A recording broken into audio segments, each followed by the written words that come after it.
Ассалаумағалейкум азағелі. Сұлтан әйел Ақбаяның ата-анасын және бауырларын өлтіргенін мойындады. Ол Ақбаяның бауырлары Мейрамгүл мен Наурызбайдың денесін өзі тұрған үйдің қасына көміп тығып кеткен екен. Енді мынаны қараңыздар. Ақбаяның бауырлары мен ата-анасының көмілуінде бір ұқсастық бар. Қазір мына видеоны түбіне дейін көріңіздер, соңғы жағын айтатын боламын. Жалпы бұл сұлтан мен әйелі Ақбаян екеуі мына Атырауда Геолог деген жерде тұрған екен. Үй жалдап, пәтер жалдап. Сол үйдің қасына көміп кеткен екен де жаңа екі бауырдың денесін. Міне, енді қараңыздар. Осылар тұрған үйдің маңына адамдар кеп іздеген болатын. Трактормен қазып тұрып іздеген. Қопарып тұр, бірақ ештеңе таппай кеткен. Сұлтан айтқаннан кейін ғана тауылып отыр да бұл кісілердің денесі. Бұның алдында Ақбаянның ата-анасының денесінде тура солай болған. Мамандар кеп итпен, иіс сезгіш иттер бар ғой, солармен кеп іздеген болатын. Жаңағы үйден, бірақ ештеңе таппай кеткен. Содан артынан жаңа марқұмдардың туыстары өздері бір іздеп көреді екен, сөйтіп ойда жоқта тауып алған болатын. Екі жағдайда да мамандар кеп іздеген, бірақ таппаған. Қызық, иә? Міне, осы тұсын көп адамдар түсінбей жатыр. Жаңағылар дұрыс жұмыс жасамады ма, жұмыс жасай алмай ма деп жатыр да. Сол. Енді жаңағы оралайық. Ақбаянның ата-анасы мен бауырларының көмілуіндегі ұқсастық. Қараңдар, мына Ақбаянның бауырларының денесін тапты ғой, бірінің үстіне бірін салып көмген екен да, екі адамды.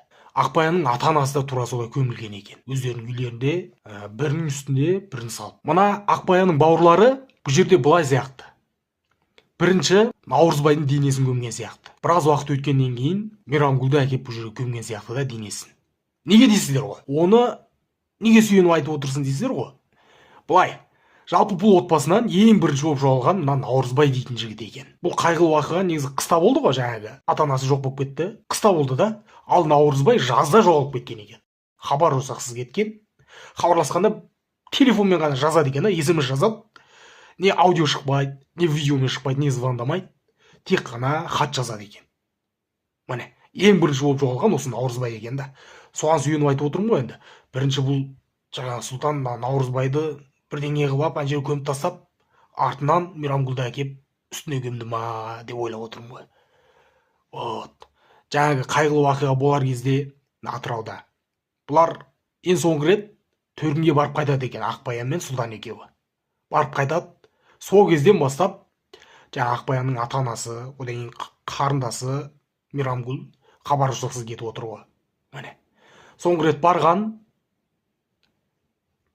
жаңағы төркінге барған ата-анасына Мейрамгүлге барғанда бұлар құр кетпеген, Ақбаян мен Сұлтан екеуі. Мейрамгүлді алып кетіп отыр ғой. Вот.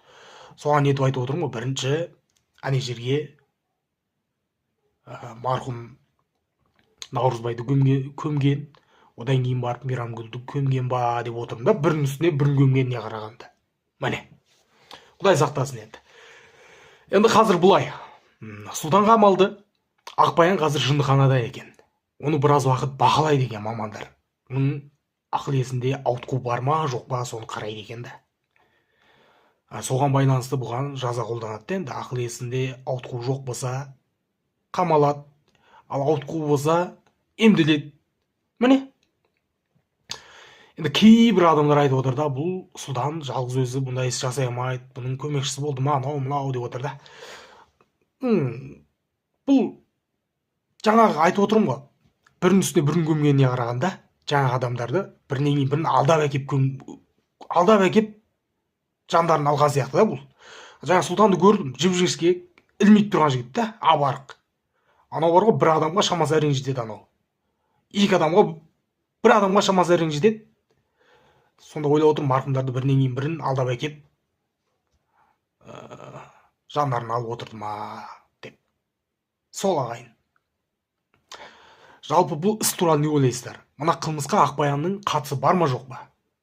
Сол жайлы өз ойларыңызды ұялмай жаза кетіңіздер, жақсы.